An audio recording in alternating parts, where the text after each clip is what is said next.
Dig deep into America's $17 trillion economy, and you'll find fractures beneath the surface.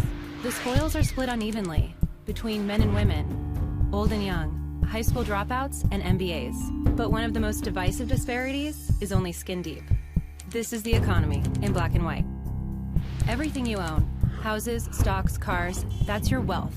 In 2011, the wealth of the median white household was over $110,000. African Americans on average, 17 times less, just over $6,000. And housing has a lot to do with it. For the average American, their home is the most valuable part of their portfolio.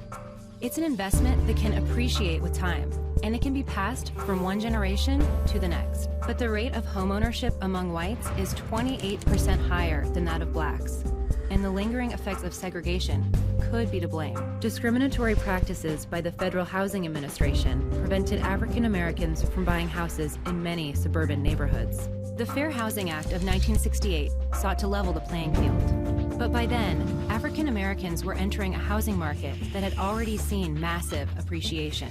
Meanwhile, white families had seen their housing investment soar in value during their head start. Fast forward to the 21st century, minority groups were again victims of housing exploitation, this time by big banks. Bank of America and Wells Fargo, among others, were compelled to pay hundreds of millions of dollars in fines and restitution for pushing minorities into exploitative subprime mortgages and charging them higher rates and fees. This contributed to the fact that blacks and Hispanics lost nearly a quarter of their wealth between 2004 and 2010. Whites lost just 1% during that same period. So the American economy houses two realities, one black, one white. The divide between them, a measure of inequality.